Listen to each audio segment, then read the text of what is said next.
आज 10 किसका order 9 rule 10 civil procedure code 1908 कहता क्या है। 10 बेसिकली कहता है जी कि अगर ज्यादा प्लेंटिफ हैं, एक हाजिर हो जाता है, बाकी नहीं होते, तो क्या बाकियों की हद तक दावा डिसमिस हो जाना चाहिए। मैं आपसे वैसे सवाल करता हूं,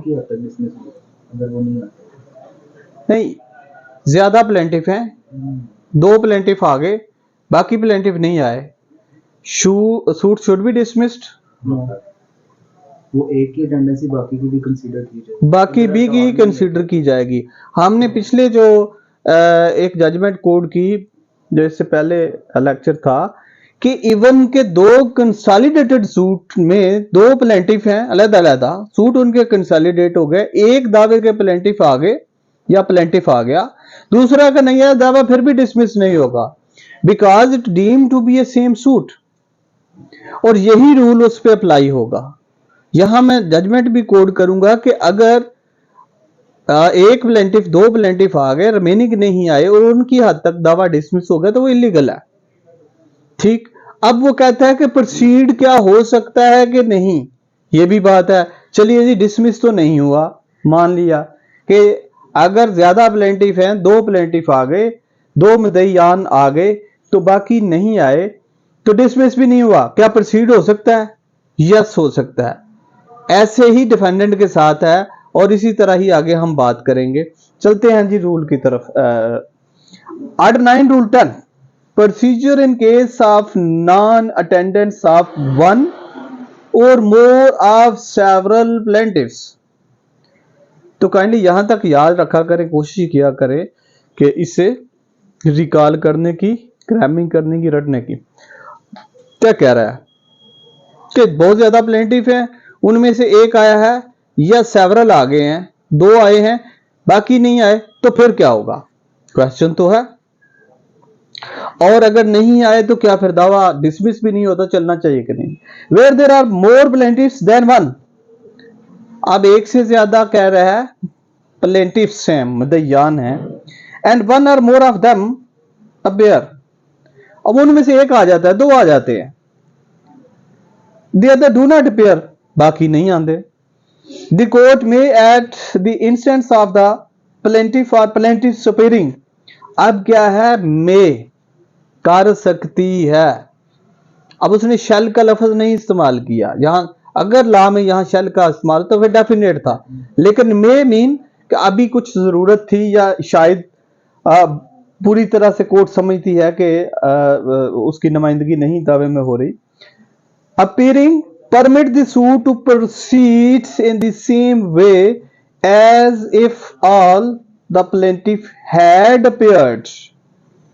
ठीक है, तो वो ऐसे ही कोर्ट प्रोसीड करेगी जैसे कि सब प्लेंटिफ आ चुके हैं। यहां तक बात करता है, आगे फिर थोड़ा सा बात करता है, और make such orders as it think fit, यहां कोर्ट को डिस्क्रिप्शन दे देता है।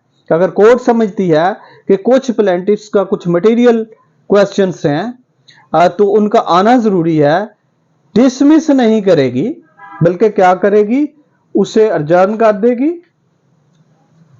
अब इस पे ये देखिएगा कि अगर क्वेश्चन आता है, और इस तरह का क्वेश्चन फॉर्मुलेट हो सकता है कि ज्यादा प्लेंटिफ है, एक आधा प्लेंटिफ आया, तो क्या दावा डिसमिस हो जाना चाहिए। इस हवाले से मैं जजमेंट कोड करता चलूं, और ये आपने नोट कर लें बेशक। It would be illegal on the part of court to dismiss suit for non prosecution to the extent of said plaintiff, जो प्लेंटिफ नहीं आ रहे उनकी हद तक वो डिसमिस करना इलीगल है। 2007 CLC 553, तो ये पेन डाउन कर लें आपने बेर एक्ट पे, ये जजमेंट्स कहती है, और ये थोड़ी सी यूनिक टाइप की जजमेंट्स होती हैं, और रेयर केस में ऐसे होता है। कल को आप प्रिजाइडिंग ऑफिसर होंगे तो आपको पता होगा कि क्या करना है। आगे सर चलते हैं जी, ऑर्डर 9 रूल 11 की तरफ, procedure in case of non attendance of one or more of several defendants. Again वही बात करता है, वही चीज है, लेकिन यहां वो डिफेंडेंट की बात करता है। जो इससे पहले रूल था उसमें प्लेंटिफ की बात करता है। Where there are more defendants than one and one are more of them appear. अब ज्यादा डिफेंडेंट्स हैं, उनमें से एक या दो आ गए, and the others do not appear, तो क्या करना चाहिए? क्या दावा डिसमिस हो जाना चाहिए या एक्स पार्टी हो जाना चाहिए? उनकी हद तक क्या होना चाहिए? नहीं होना चाहिए, उनकी हद तक एक्स पार्टी नहीं होना चाहिए। एनीवन? अच्छा, वो कहता है जी, and the other do not appear the suit shall proceed, उसी तरह ही प्रोसीड होगा। हाँ, अगर उनका आना बाकी रिमेनिंग जो डिफेंडेंट है मटेरियल है तो फिर एक अलग। And the court shall at the time of pronouncing judgment make such order as it think fit. अब यहां शैल की बात की, उस वक्त तक कोर्ट चलती रहेगी, एक्स पार्टी प्रोसीड नहीं करेगी। आप भी ठीक कह रहे हैं, आप उस सूरत में कह रहे हैं कि वो बाकी जो हैं वो एक्स पार्टी प्रोसीड हो जाएंगे जब वो इनिशियल आए ही नहीं। ठीक, बिल्कुल ऐसा ही है। अब यहां थोड़ा सा डिस्टिंक्शन है। अगर 4 डिफेंडेंट हैं और 2 हाजिर हो गए, 2 डिफेंडेंट हाजिर नहीं हुए ड्यू प्रोसेस कंप्लीट होने के बावजूद भी, तो फिर वो एक्स पार्टी प्रोसीड हो जाएंगे। हाजिर होने से सर क्या मुराद है कि वो वकालत इनिशियली नहीं आए, अभी इब्तदाई तौर पर ही वो कोर्ट में आए ही नहीं है, तो वो एक्स पार्टी हो जाएंगे। यही इनके माइंड में क्वेश्चन था जो मैं देख रहा था, तो फीलिंग इरिटेशंस के ये मैं बात कौन सी कर रहा। अब अगली बात ये आ गई कि अगर चारों के चारों डिफेंडेंट्स आ रहे हैं और मीनवाइल उनमें से कोई 2 डिफेंडेंट या 1 डिफेंडेंट आता है, बाकी 3 नहीं आते, अब कोर्ट क्या करेगी? तो अब उसे प्रोसीड करेगी। हाँ, अगर कोई मटेरियल है तो उनकी हद तक इंतजार करेगी या फाइनल जजमेंट में फिर उसको लिखेगी। ये है थोड़ी सी डिफरेंट पोजीशन और सूरत। The suit shall proceed and the court shall at the time of pronouncing judgments make such order as it think fit with respect to the defendant who do not appear। तो बाकियों की हद तक क्या करेगी? Court order करेगी। और अक्सर आपने जजमेंट में देखा होगा कि अगर कोई डिफेंडेंट नहीं आ रहे होते, मीनवाइल प्रोसीडिंग में वो ड्रॉप हो जाते हैं चलते चलते, तो फिर वो कोर्ट कहती है कि वो जो है नहीं आए या वो एक्स पार्टी प्रोसीड हो गए हैं। आगे सर एक बड़ा मुख्तलिफ सा रूल है, वो है जी ऑर्डर 9 रूल 12। सवाल पैदा होता है या क्वेश्चन आ जाता है कि क्या इन पर्सन कोर्ट किसी को कॉल कर सकती है, और अगर कॉल करती है तो उसका क्या तरीकाकार है, और अगर कोर्ट समन करती है, नोटिस करती है, वो बंदा नहीं आता, तो फिर क्या होगा? क्या तरीकाकार है? अगर एक प्लेंटिफ है उसे बार बार कॉल किया जाता है, कोई ऐसी प्रेसिडेंट रिसेंट हमारे सामने आई हो?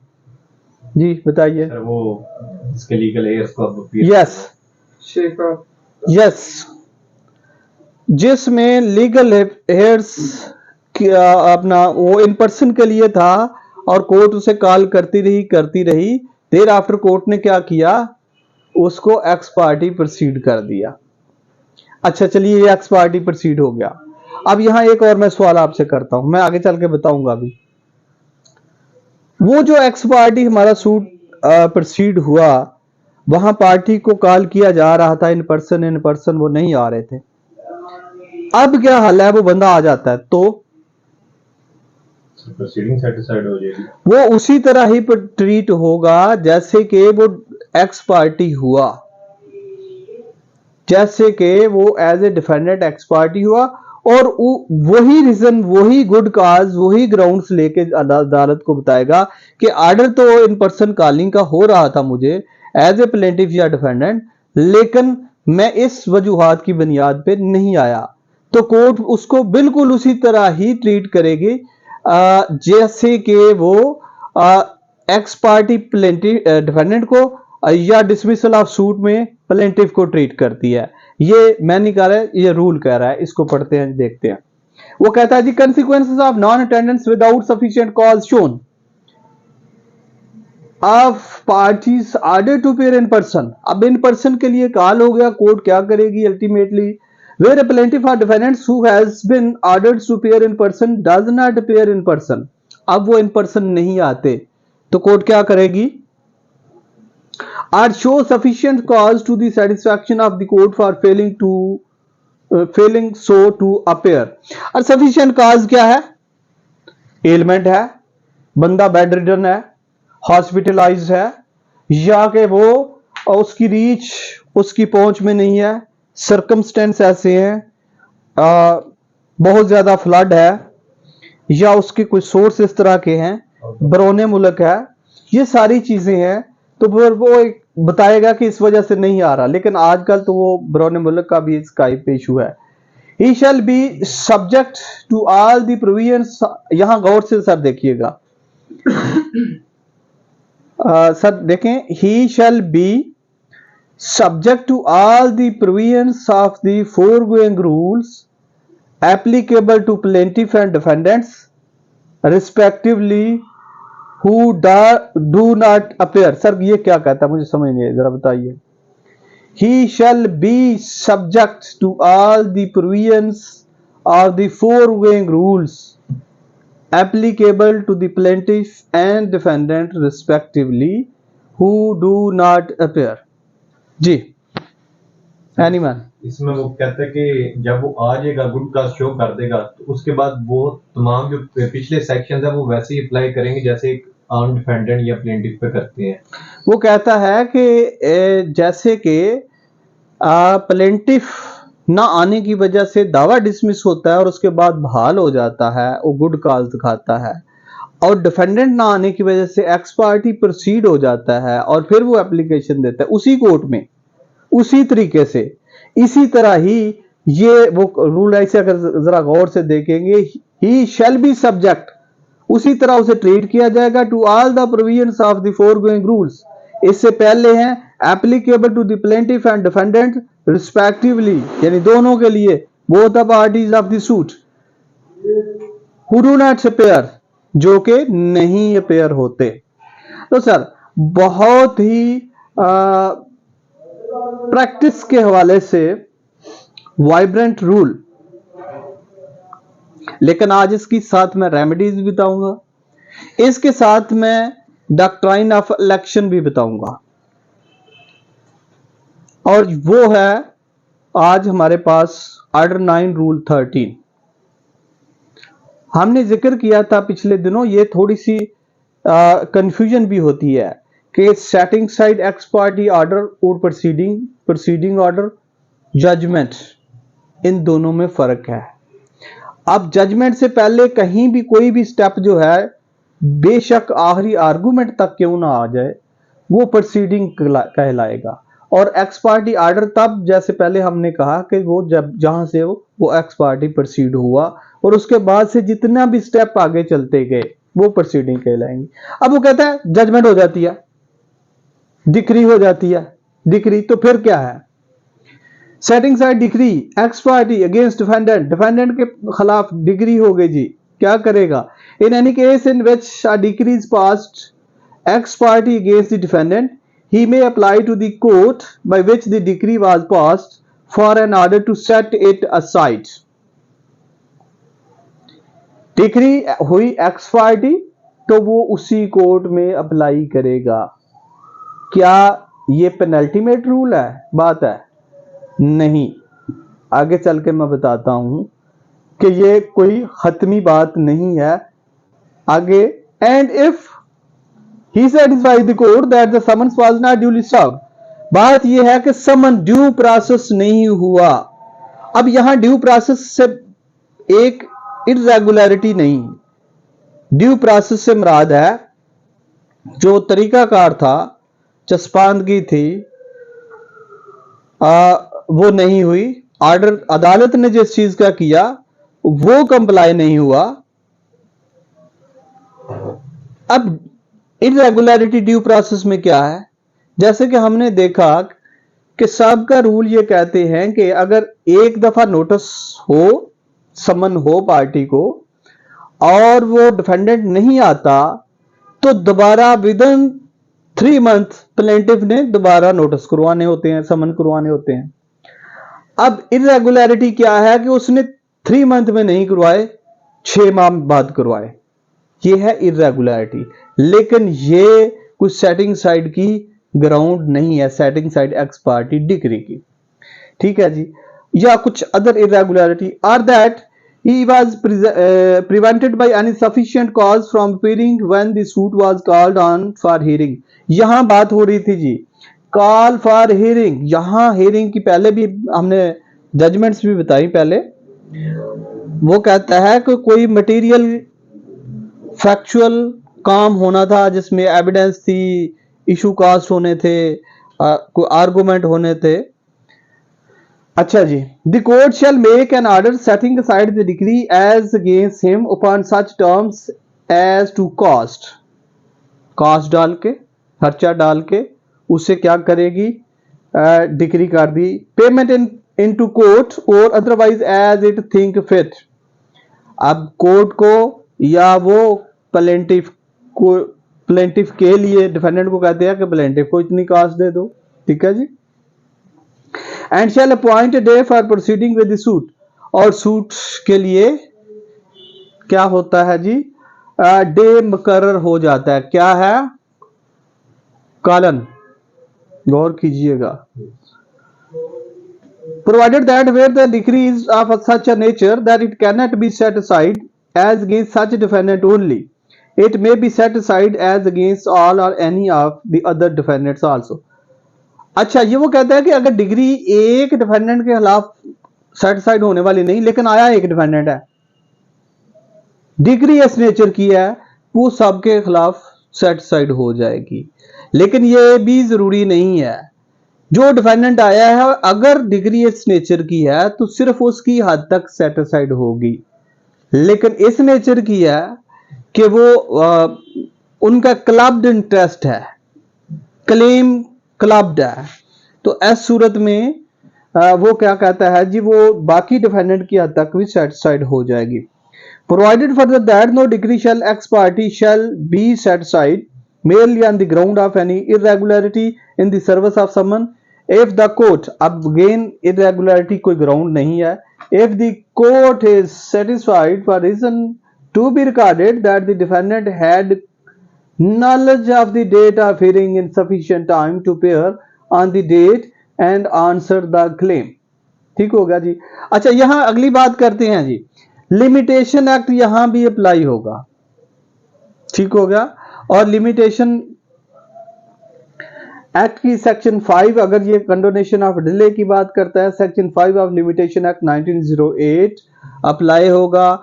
अगर अलॉन्ग विद और कोई सेक्शन है, जैसे कि डेट ऑफ नॉलेज से फ्रॉड हुआ है तो फिर 18 भी होगा।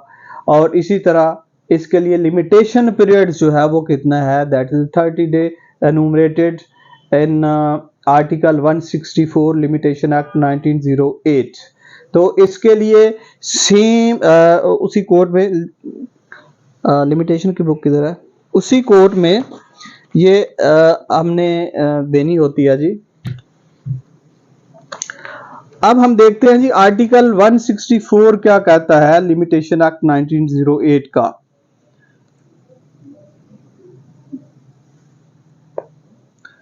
वो कहता है जी 164 कहता है by a defendant for an order to set side a decree past ex parte, क्या है इसमें 30 डेज।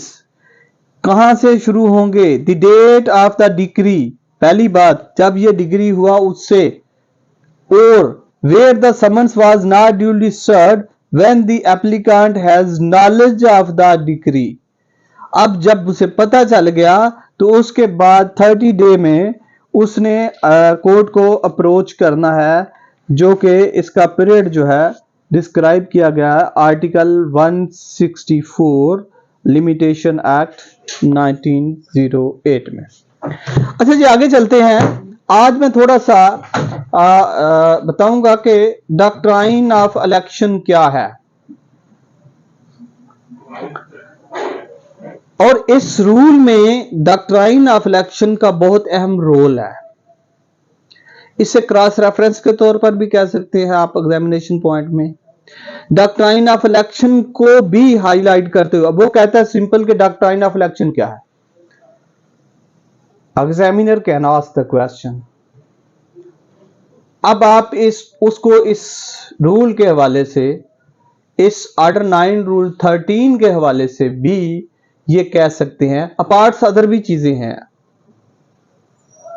जरूरी नहीं कि डॉक्ट्राइन ऑफ इलेक्शन सिर्फ इस रूल में ही लगता है। कहीं मुख्तलिफ स्टैच्यू या एक्ट्स में रेमेडीज अवेलेबल होती हैं। इलीगल डिस्पोजेशन एक्ट में रेमेडीज है, डिस्पोजेस हुआ बंदा इलीगली, और vice versa specific relief act section 8 और 9 प्रोवाइड करता है। ठीक है, तो वो भी आप इलेक्शन है। अच्छा चलिए अब चलते हैं कि इसमें क्या क्या रेमेडीज हैं। तो डॉक्ट्राइन ऑफ इलेक्शन में वो कहता है कि जो एग्रीव्ड पर्सन है, जो डिफेंडेंट है, जिसके खिलाफ एक्स पार्टी डिक्री जो है वो हुई है, उसके पास कितनी रेमेडीज हैं, किस रूल के तहत हैं, और वो इनमें से कोई एक भी किसी एक का भी इंतखाब कर सकता है। लेकिन बीइंग ए प्रैक्टिसिंग लॉयर मैं बताऊंगा कि कौन सी जो है प्रेफरेबली इनमें बेटर सूटेड है, मुअस्सर है, एप्ट है। एक तो होगा जी एप्लीकेशन सेम कोड में मूव की जाती है ऑर्डर 9 रूल 13 के तहत। लिख लें, इसमें जजमेंट है 1989 CLC 1677। सेम कोर्ट में जिसने डिग्री की with in 30 day either from degree और डेट ऑफ नॉलेज, अगर इससे 30 से एक्सीड करता है तो फिर उसने सहारा लेना है सेक्शन 5 लिमिटेशन एक्ट का, कंडोनेशन ऑफ डिले का। आगे सर अपील की जा सकती है जी, अपील अंडर सेक्शन 96। इसके लिए भी जजमेंट लिख लें 1989 CLC 1810। आगे नेक्स्ट क्या है जी, an application under order 47 rule 1 PLD 1995 Peshawar 53। आगे सर चौथे नंबर पे जो आ रही है वो है an application under section 12(2) civil procedure code की दरखास्त 1908 की petition, actually called petition not application. तो ये पिटीशन भी जो है वो दायर की जा सकती है। अच्छा आगे चलते हैं जी, क्या ये इन सब में रेमेडी बेहतरीन कौन सी है? तो इनमें 12(2) की रेमेडी बेहतरीन है।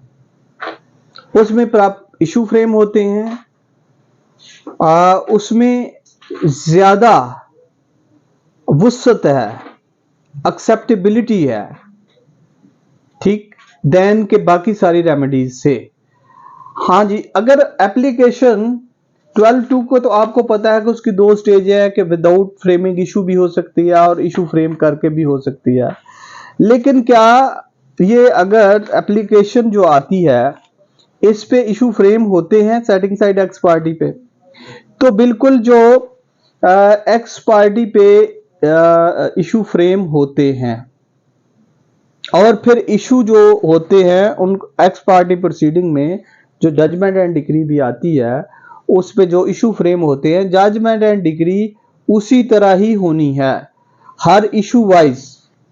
जैसे कि उसे कमांड करता है ऑर्डर 20 रूल 5, क्या कहता है कि जजमेंट जो है वो इशू वाइज या ईच इशू को डिस्कस करके जजमेंट जो है वो दी जाएगी। अच्छा, ये कॉमनली बाज़ दफा वो ऐसे सवाल भी पूछता है मीन्स प्रॉफिट क्या है, और दूसरा ये भी पूछ सकता है एक्स पार्टी क्या है। और अगर जो वो ये पूछता है कि एक्स पार्टी, लफ्ज x party, just x party, explain the x party, आमतौर पर हम इसे यकतरफा कहते हैं। लैटिन एक्सप्रेशन है, ठीक है जी, लैटिन एक्सप्रेशन है कि जो कहता है कि वन पार्टी और वन साइड। लिख लें इसको भी, एक्स पार्टी क्या है कि वन साइड, वन पार्टी, और ये लैटिन में एक्स पार्टी से कहेंगे। तो आज के लिए हमारा जो टॉपिक है वो इतना ही, इंशाल्लाह कल हम करेंगे जी नेक्स्ट। Yes continue. एक 14 रहेगी फिर वो कर ले। हाँ ठीक है जी। रूल 14 जो है इसका बाकी रह गया, हम वो भी करते हैं। रूल 14 जस्ट छोटा सा रूल है जी, इसे कर लेते हैं। वो कहता है no decree be set aside without notice to opposite party. हाँ, डिक्री सेटिंग साइड की एप्लीकेशन आई तो पहले उसमें मैंडेटरी है कि नोटिस किए जाएंगे अपोजिट पार्टी को। इसके लिए बेकायदा रूल है, कोई जजमेंट नहीं है। No decree shall be set aside on any such application as aforesaid unless notice thereof has been served on the opposite party. तो मुखालिफ को जब तक नोटिस नहीं दिया जाएगा तो एक्स पार्टी सेट साइड नहीं होगी। वैसे बहुत ज्यादा अगर ये क्वेश्चन किसी वाले से भी आपके पास आ जाए तो बहुत ज्यादा मटेरियल है, आप इसमें रेमेडीज का जिक्र कर सकते हैं, क्रॉस रेफरेंस में ये कह सकते हैं, difference between x party proceeding और ऑर्डर का कह सकते हैं, ऑर्डर 9 रूल 7 जो बात करता है, 12(2) की बात, 12(2) की बात कर सकते हैं, वगैरह वगैरह। चलें जी नेक्स्ट इंशाल्लाह हम करेंगे जी।